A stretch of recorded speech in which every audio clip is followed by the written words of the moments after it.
Hydro Thunder! If, like me, that sound is burned into your memory, then you've probably spent a lot of time playing Hydro Thunder at home on something like the Dreamcast, or perhaps the PlayStation or Nintendo 64 versions, or if you're really lucky, the PC version. Man, that one was hard for me to get a hold of. This is one of my most favorite games, and I have enjoyed playing it for years and continue to come back to it. But none of these are the most original experience for it. There's only one way you can get that. And while I've had the pleasure to visit the original a few times, today I am unbelievably happy because Hydro Thunder! I now own one.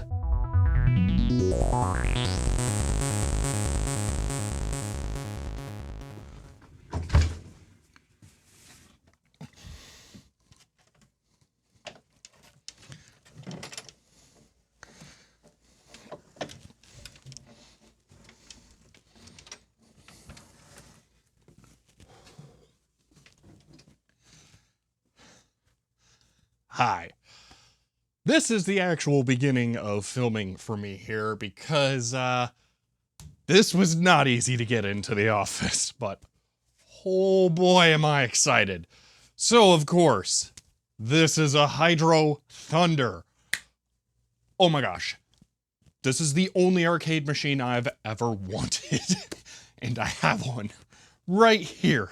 Now it is currently in a very torn apart state, and I do have all the components. We're going to be putting it back together here, but this was just required to get it up into the office because it is not an insubstantial machine. Let's start off with the display, which is the original 25-inch CRT. Now, this is my third time trying to get one of these machines. It started back 2 years ago when there was actually one of the 39-inch full-size monsters up for way less than I paid for this. But I was not able to get that one. In the long run, I think I'm actually happier that I didn't because this thing is enough of a monster as it is, and I can't even imagine how much space that other one would end up taking up. Now, the second one of these I tried to get actually had this removed and replaced with a television, which is just depressing. Don't do that, because one of the things that goes with this is this. This is the bezel for the machine. It goes over the tube, there we are, like that to hide all of the stuff in the background. And this is form fit to the display. It curves around it. And the only way you can fit a flat panel in here is to cut that. So yeah, you kind of ruin it to do that on top of throwing away what is now a multi-$100 value part with the CRT because they're getting hard to come by. This is a medium resolution display setup. The final resolution of the game will be 512 by 384, and how it gets that is really cool, and we'll take a look at that later.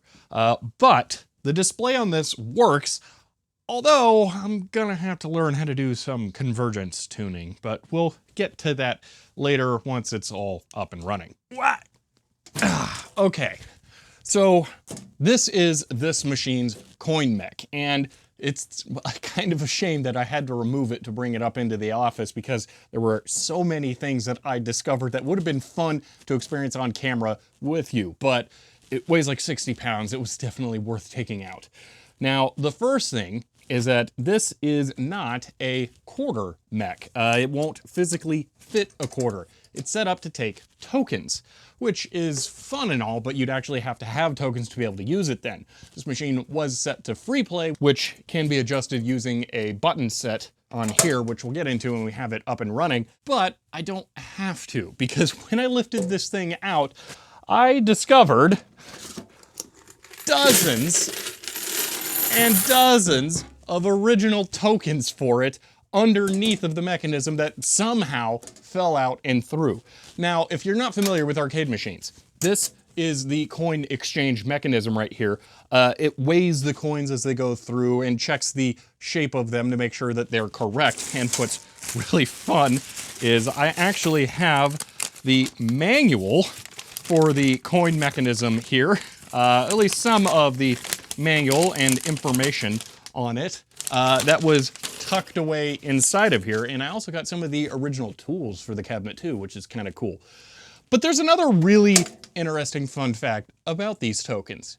Now, the tokens are marked with the name of the amusement park that owned this machine. It was Golfland.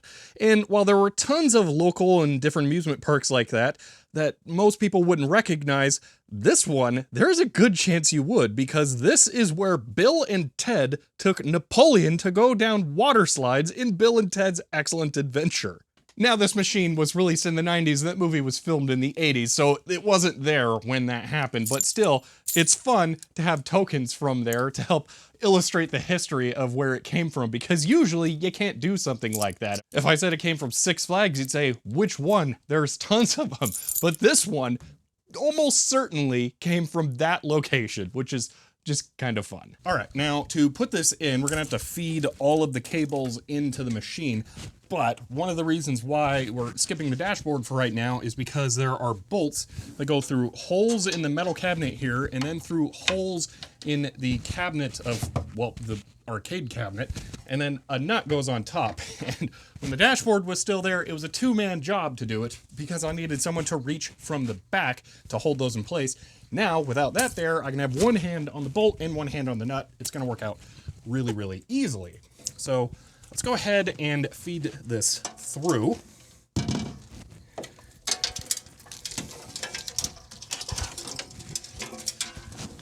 Every single cable on this machine is keyed or colored in somehow that makes it extremely easy to put back together. So this should go pretty much totally smoothly without any connectors being put in incorrectly. All right, that is all of the cabling. Now the fasteners. And now that's on. There's one other thing down here I want to quickly show you. This is a metal patch panel that can be removed. And Sousa Shop, I think, is the one that has all the arcade parts, has foot pedals available that will go on that. Now, that's not because there was a version of Hydro Thunder that used foot pedals. Well, that's not totally true because there was, because it was called Off-Road Thunder. Hydro Thunder is just part of a series of games that Midway released in the Thunder series.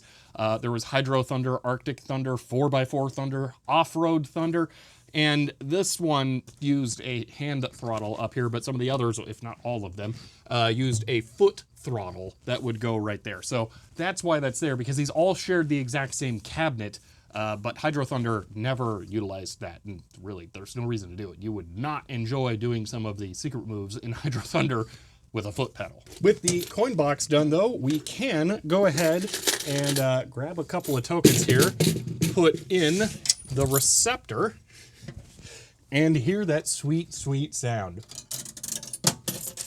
Oh, yeah.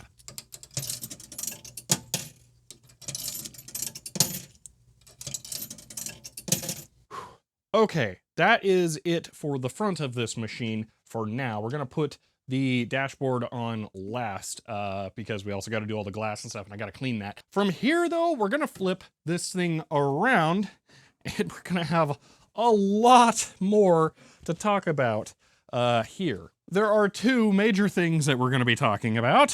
One of them is going to be for arcade people, and the other one is gonna be for computer people. Because there's some weird stuff going on with this machine, and I think I know what it is, and if I'm right, this one's a little special. If you've worked on Hydro Thunders before, you may have already noticed it. This one's weird. This is the computer that mounts in here, and when I say computer, I do mean computer, and before we actually mount this properly, we are going to open it and take a look at it. But this is how it mounts. There are two brackets here and here, and the machine goes in at a very difficult angle. Actually, let me try and do this. There we are. And it rests on the brackets like that. Now, I've never seen a picture of a Hydro Thunder like this, ever. I can't find any of them with a mount like this. And I think I know why. This is not a Hydro Thunder. Obviously, though, It is a Hydro Thunder, but the thing is, the cabinet design for Hydro Thunder is actually based on Hyperdrive, which was an earlier 3D game like this that came out, I think, in 1997, maybe 1996. And the weird thing about my unit here is it didn't come with a manual for Hydro Thunder. It came with a manual for Hyperdrive. And where the scratches are very light on the side art, I can see a different printout. There is another side art underneath of this. I think this was converted from a Hyperdrive. Now, I haven't been able to find any information on Hydro Thunder conversion kits, but I gotta be honest, arcade people, it is really disappointing how little information there is archived in general. Like, I can't actually find a list of software versions that are available for this thing, let alone downloads of the different updates there are. Being delivered today are the update discs for 1.01b and the manual. I'm gonna go ahead and get those dumped and uploaded to archive.org so they can be preserved. I don't know why they haven't been yet, but, you know, we're going to go ahead and do that. I'm still on the lookout for a manual for this one. The manual for the upright version has been preserved, but they're physically different cabinets, so we do need to preserve the manual for this one as well. Arcade conversion kits were a common thing. I mean, Rastan by Taito was only sold as an arcade conversion, and that was a very popular game. So I could see conversion kits being sold for this, but again, I have no idea if that actually happened. What I do know, though, is that I have the original serial information for this machine and the production date. This Hydro Thunder was made on December 21st, 1998, and has serial number ending in 33. Now, Wikipedia states that Hydro Thunder came out in March 1999, but they don't have a source for that date, so citation needed. Well, let me provide the citation for that, because I think I know where that came from. There is a software update sheet for all of Midway's games available in 2001, and Hydro Thunder was listed as having update 1.01b as its current revision, released in March 1999. I believe that means that just that software revision was released in March 1999, not the game. And I know that there were units shipped with a previous software revision, because my computer has a sticker for 1.00D, which is the version that the update discs that I should be archiving before this video goes live are meant to upgrade from. Unfortunately, these have already been updated, which is very unfortunate because, to the best of my knowledge, there are no archived versions of 1.00D because, again, I'm finding archived stuff for arcade machines to be very difficult to find. So that leads me in a complex position. Obviously, the March 1999 date on Wikipedia is wrong, but is December 1998 right? I don't know. So I may go ahead and add a citation needed at least to Wikipedia to, corroborate that date. So I'm really not sure when these were shipped. I can't find anything on Google Books or contemporary reviews of the arcade version because the Dreamcast version was so popular and just decimated the news about it. Everything that talks about Hydro Thunder in the late 90s talks about the Dreamcast version.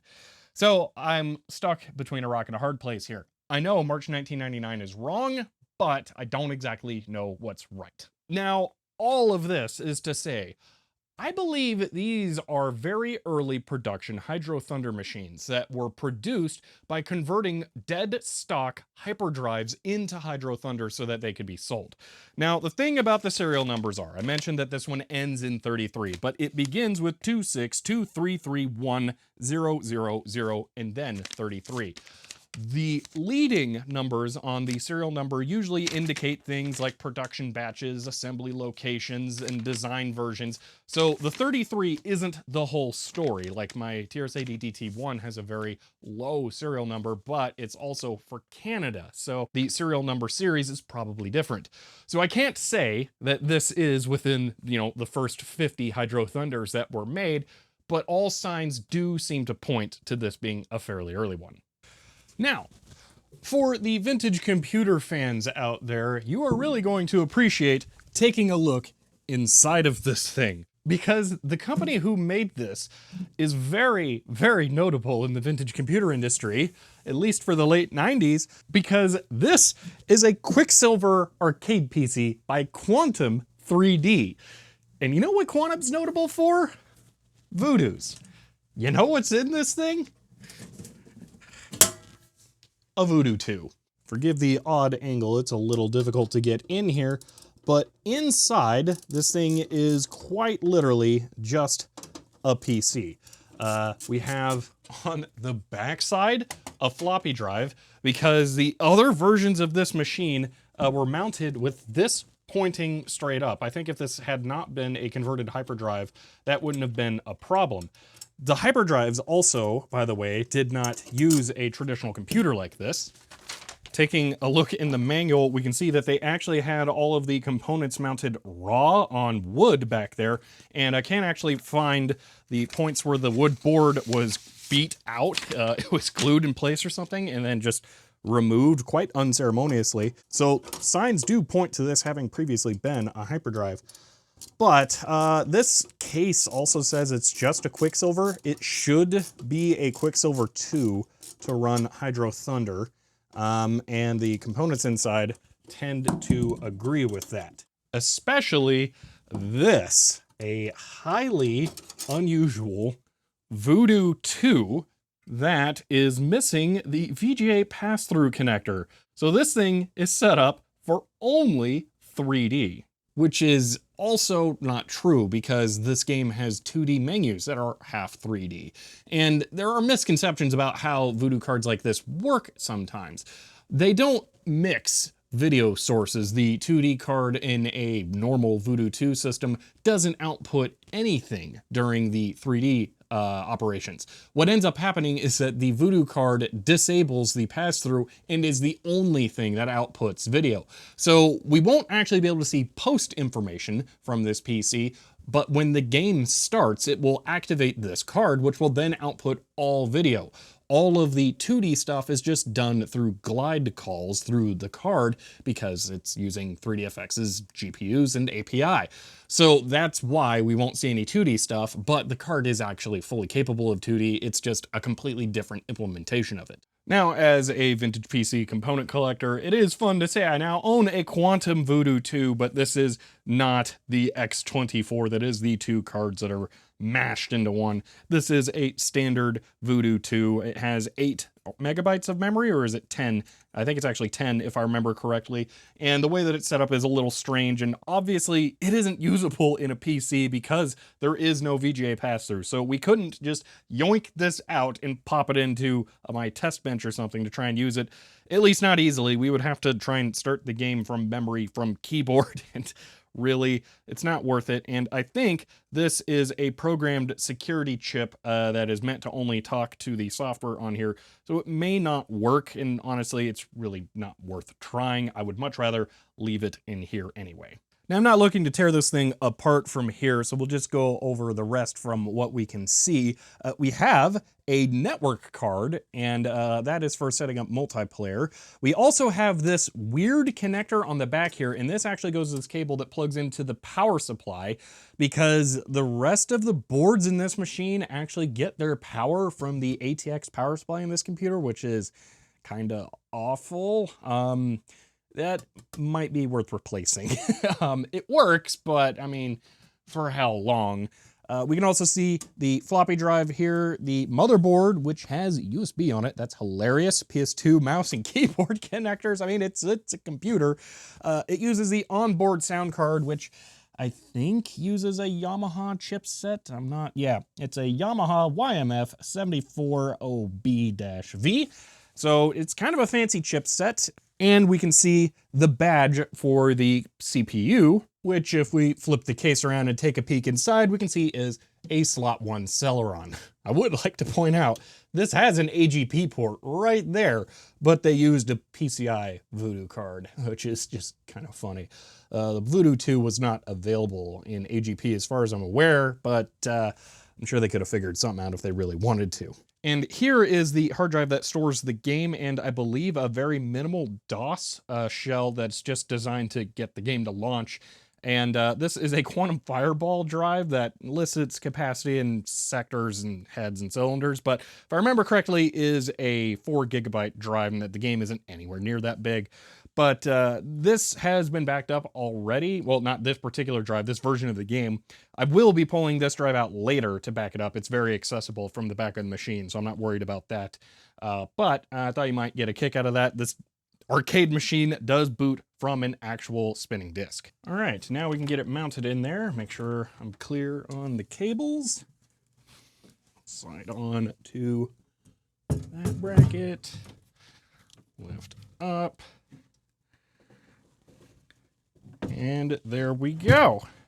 Now, this is just held in with some bolts on the metal bracket, so it's pretty easy to put back together. I'll hand thread those and then drive them in.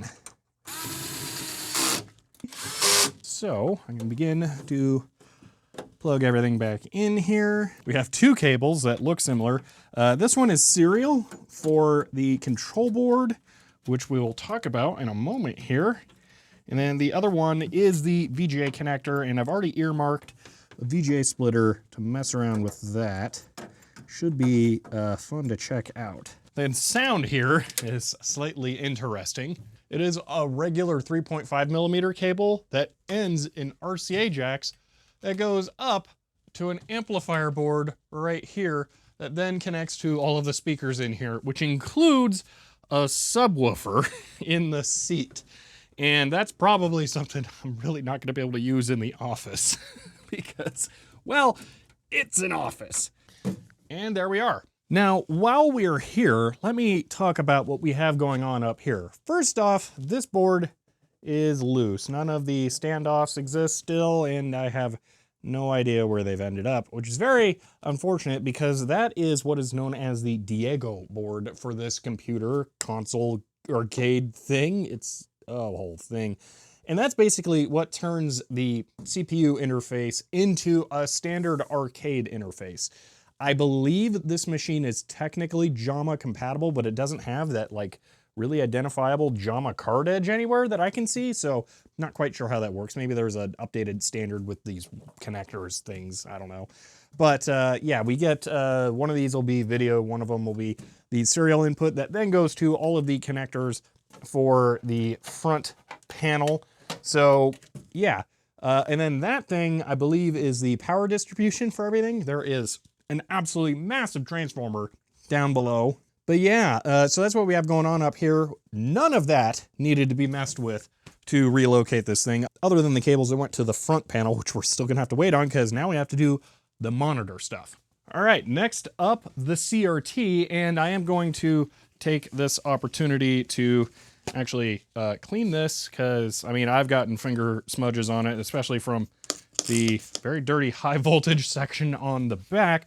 So yeah, I'll just go ahead and make this as clean as I can because we're going to be putting a pane of glass over this that I'm also going to clean on both sides. Now there is something that's off with my surround. There should be legends on the side describing how to control the game, and I'm guessing they don't exist because it was a hyperdrive. And that they didn't want to remove the front, I guess. I don't know. So I do actually need those, and I'm hoping that I can find like a high resolution picture of it to print those, or maybe I can find some that are separate. There's someone who has just absolutely trashed a bezel on eBay, and they're selling just the sides, and they want way too much money. So I'm not doing that.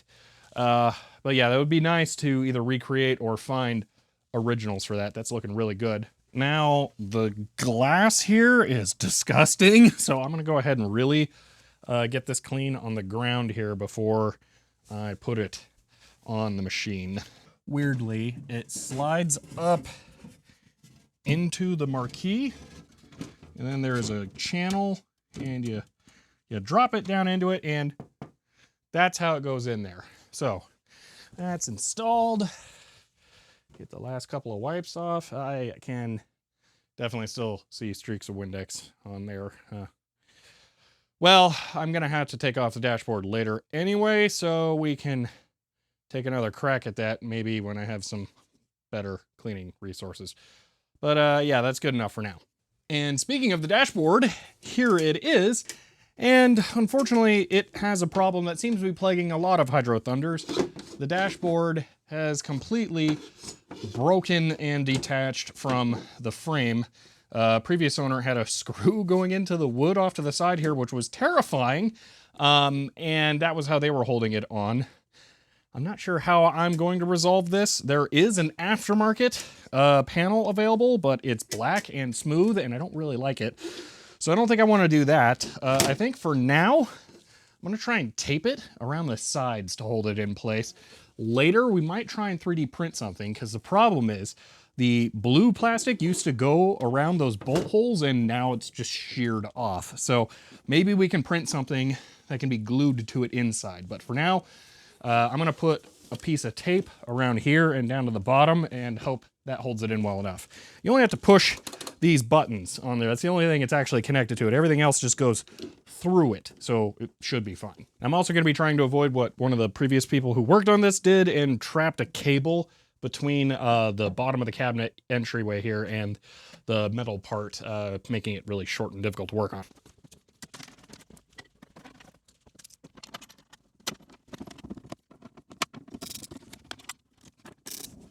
Okay, there we go. Now it'll at least hang. Which means that I can work on the cables and then make sure I don't pinch them. Does it need to go up? Up, I am pinching a cable. Also, this is all the weight that will finally be on here. I can still move it, so that's nice. Although there's a back panel still, but I could take that off if I really, really needed to. Oh yeah, this does have casters on the bottom. That's how I'm able to do all that movement. If you were wondering, it's not on like sliders, it's on actual wheels. And I can see I'm not pinching any of the cables, so I will be safe to torque down the dash the rest of the way. While we're here, you can see this is the section where Hyperdrive's control board was mounted. It was not painted, where those were glued to it, and there is still glue left there. So yeah, just kind of interesting. But that's everything connected for the dash. Boost, potentiometer, steering potentiometer, which is loose.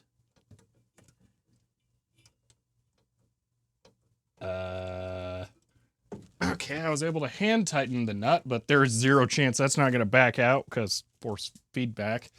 I can't see it from here. I'll wait until I'm taking that out to try and fix the plastic dashboard. Cool. Well, spin this around, tighten up the dash now. Stuff like that is why I really like getting my hands really dirty on stuff like this, and sometimes literally, actually really literally when it came to that CRT, because you learn all the things that you're going to need to be repairing eventually. It's not going to be a surprise like, oh hey, why is the steering being weird? Oh, the pot was loose. I know. And there we are. Ooh, yeah. We are very close to the end now. The only thing left is the seat, which is not on here. Let me go get that. This isn't just a seat though, because right there is a subwoofer. So there is a cable on the bottom that I'm going to have to run through there and then get plugged in to right there on the machine. So let me get that done here, and then we can attach the seat back to the base, and then really we can fire it up. We're getting really close to flipping that switch. I am excited. I would rate that as extremely poorly thought out, because there's a hole in a box under it that you got to be able to pull the cable through, and there's no way to get your hand in there. So that's not very easy. Now, the seat can be properly lowered onto the mechanism and attached. And that is now all of the extra assembly steps that I've caused for myself. Now just the normal ones where we attach the chair to the cabinet. Okay, now this is done by attaching these metal girders inside here on both sides. There are some hex bolts for the inside, and then on the outside there are more of those security bolts that go onto the chair base itself. before I get those attached, I will have to plug in the subwoofer though. So let's go ahead and get started on this. Okay, there's that. Now, these have the dumb security bits. Let me change that out. And there really isn't enough slack on this cable. It's very annoying. Barely enough room to get my hands in here. All right, that is assembled. Okay, we're ready to go. There is a power switch up here on the back, which is pretty typical for arcade machines. So I'm gonna go ahead and plug this in down here. And now I can flip this switch. I have already set this to the minimum volume levels and still make sound, but that subwoofer is gonna kick. It can be very, very loud, and that's not what I'm looking for in the office. So I might actually disconnect the audio cables at some point and wire this for headphones instead, which will be a little disappointing, but I might have to. I think it would be cool to get like the actual intercom style headphones that you would use in a power boat to go with this. I think that'd be a lot of fun. But anyway, let's fire it up.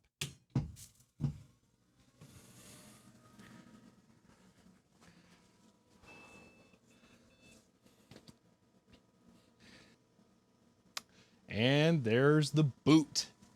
Ooh. There's the subwoofer. Let's just go ahead and get situated here. Oh, yeah.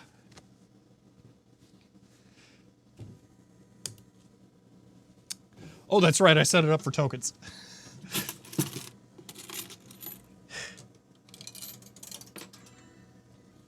There we go. And here we go. Hydro Thunder. Oh, yeah. Choose your track. Lost Island. Choose your boat. Misbehave.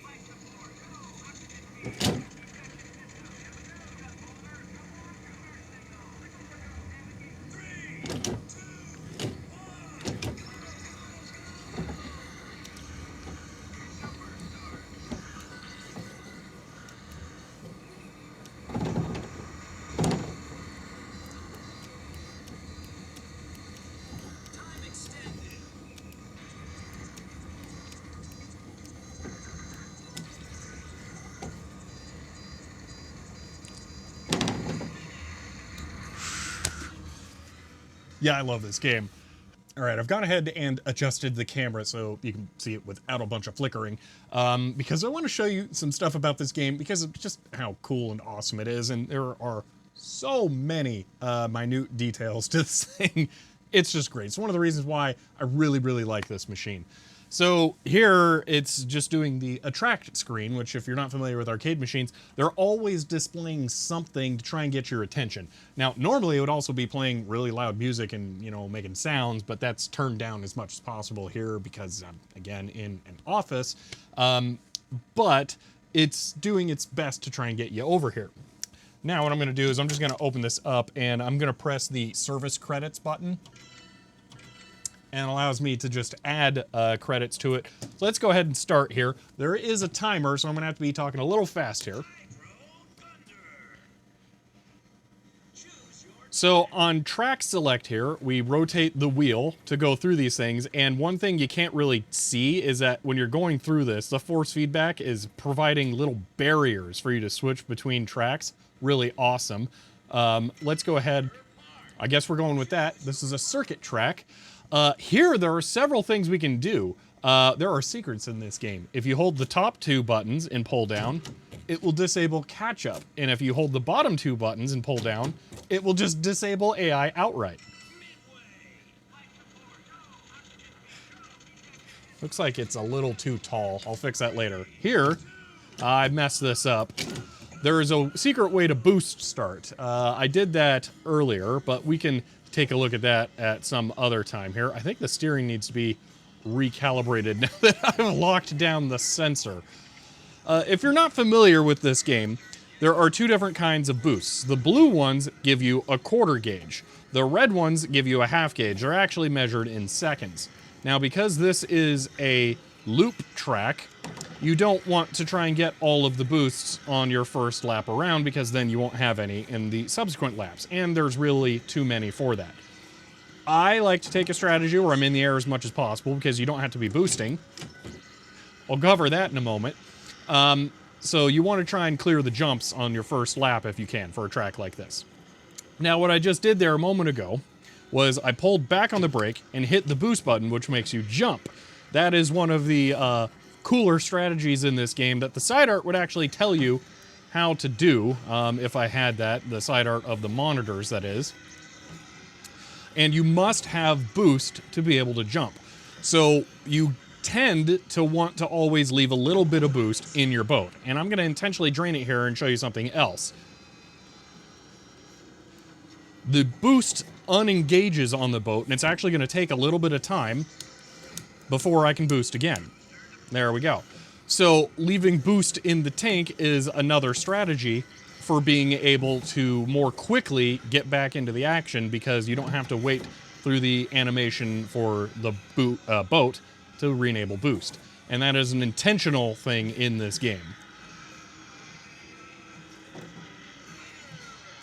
And there are a lot of little things like that as you play this, and it's one of the reasons why it's a little bit more than just a boat racing game. And it's the small details that really make it fun.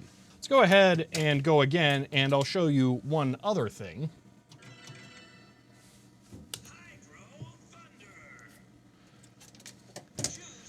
In addition to being able to change the behavior of the game with the commands here, you can actually unlock secrets as well. So if you tap the pilot button 3 times, we've now changed Lake Powell to Hydro Speedway.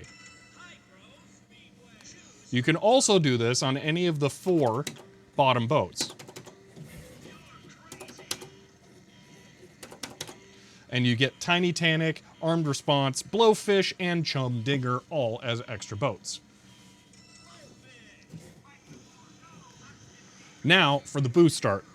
Hold back on brake. When the numbers shrink, switch positions, and you'll get the boost start. There is a way of getting boost start without the jump as well, which actually makes you a little bit slower, and you have to be in the neutral position, not the brake position, to do that.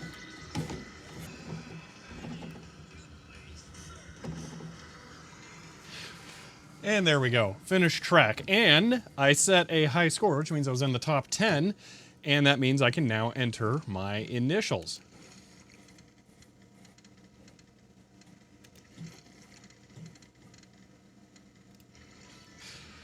And one of the fun things I really like about this machine is that it's been used a lot. So it actually has high scores that I'm gonna have to try and beat. I don't want to clear those. That's really fun to me. I have a goal to shoot for more than just my own experience. All right, now let me show you something else that this game has. And one of the reasons why owning one of these instead of just visiting one is kind of awesome. There is another button that I can press down here that will bring the game into the service menu. And from here, I can configure a lot of stuff about the game, including difficulty adjustments. You can change both track difficulty and AI difficulty. Now, the catch-up on this game is really brutal, so turning down the AI difficulty would make it actually possible to win. It is very, very, very difficult to come in first. You basically have to race completely perfectly, and it is an arcade game designed to eat quarters, so that's not too surprising. The track difficulty is probably the amount of time that you're given when you go through checkpoints. You're limited. If you go too slow, then you actually run out of time and you won't be able to finish the track. And finishing first would actually be beneficial because you can enable it to where you can get a free race when you come in first place, which is, again, incredibly difficult to do. So having that on or not almost doesn't matter if you have the AI difficulty set to default. A difficulty of 40 for the track times and a difficulty of 50 for the AI. Now, another thing that is currently set to the default here is the pricing menu, which is set to USA 1. And what that means is that you have to put in 2 credits to start the game and then 2 credits to continue when you inevitably do not come in first. So that means this is a 50-cent game to play, not a quarter game. And I mean, that is kind of fair. It's a really awesome game, isn't it? Now, also, fun fact here, this machine has a counter. Every time I press the coin mech, it actually runs the counter down in there. So I can tell you it has had 99,246 tokens run through it.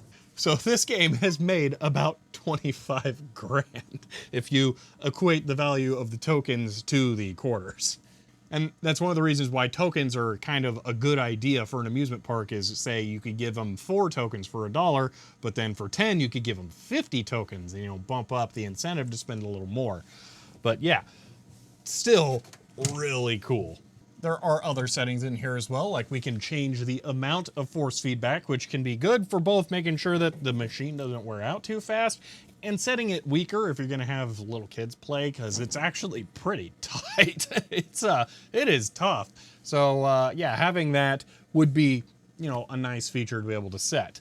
You can also go into here and enable free play. So I will go ahead and enable that for the rest of this video. And with that, then I don't need to put tokens in or press the service credit button. Now, there is another thing that we can see on this menu, and that is enable all boats and enable all tracks. And I'm gonna go ahead and disable that. There we are. And that's different from the home console versions where you actually have to unlock tracks and then it kind of stays unlocked. This is a more per session thing where the more you play and go on, the more that becomes available to you. So we'll go ahead and leave that and see what the difference looks like. All right, with that, I'm gonna go ahead and leave that there and re-enable the game, which is gonna cause the system to reinitialize the game. It doesn't reboot the computer, it just relaunches the game. Also down here, I can see 1.01b as the software version, which is not what matches the tag on the case. As I mentioned, this one has been updated. All right, since this is set to free play, now all I have to do is press boost. And we should see these tracks are now locked. So we're gonna have to actually race to unlock these. Another difference between this and the home console version, Greek Isles here is not considered a medium track, but we'll go ahead and do that one. And now we don't have the hard boats, so we can't use those. I really like to use specific boats for specific tracks because I'm weird, and it looks like I probably need to clean the pots. That's a little wobbly. Now, some of what this display is doing here is called blooming, where the beam gets wider when it's brighter, and that's kind of a normal CRT thing, but the shrinking vertically not so much. This thing has some other stuff going on, which I'll show you after this race. There we go. Oh, okay, there we go. So you just have to finish the races. I wonder, did that unlock a hard boat? Or do we have to actually come in first? All right, I'm gonna do one more race. I can't help myself. I'm gonna pick, oh, that was any boat. Okay. All right, we're doing this.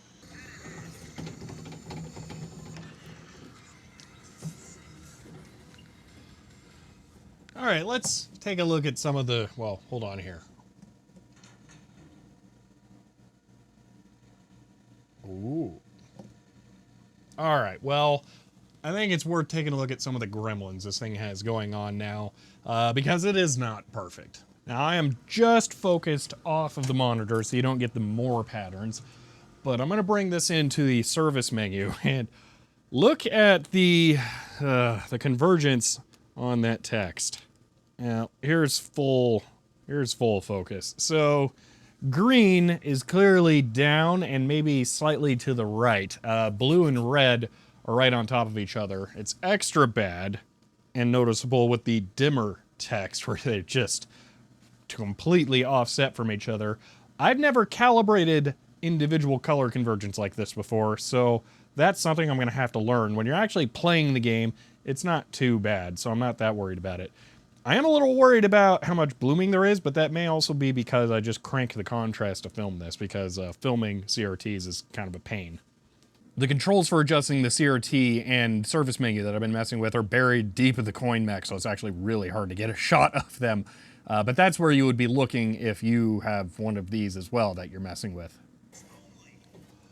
All right, well, I think we should take a look at a couple of other things and then wrap this up. Here's a fun shot of the force feedback in action. If I press the boost button, you'll see the wheel will just, well, there was that, but the wheel will shake when boost is active. But on this, one thing I wanted to kind of ask about, if people know, is this lever.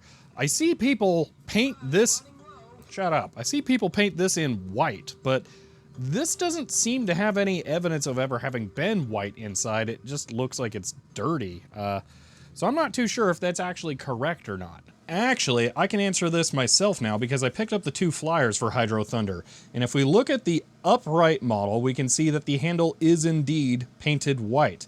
However, on the sit-down versions like mine, we can see that there is red paint in the handle, and it's true for the 39-inch one as well there. And once you know it, if I look real close, I can see evidence of red paint tucked away in the corners on here. So I think that actually should have been painted red, which is wild that it's all worn off after being inset like that. I may want to consider painting that sometime. Another thing that I've noticed is, just slightly off with this, is that there is a gasket type thing for the marquee up here, and it's slid down. I could possibly jam it back up in there, but I'm actually gonna have to remove this to do this properly up top. So that'll be another thing to get done here. Well, all right. I think that we have gone through just about everything we can for What a phenomenal game. I cannot believe I've actually managed to get my hands on a real cabinet for this thing. A true life dream accomplished here. Seriously, I am so excited. And I think today we've gone over pretty much everything we can. We have a couple of repairs to do, but the only other way that I could really demonstrate something else would be to get another one of these for setting up multiplayer. And I mean, you know what people would say if that happened.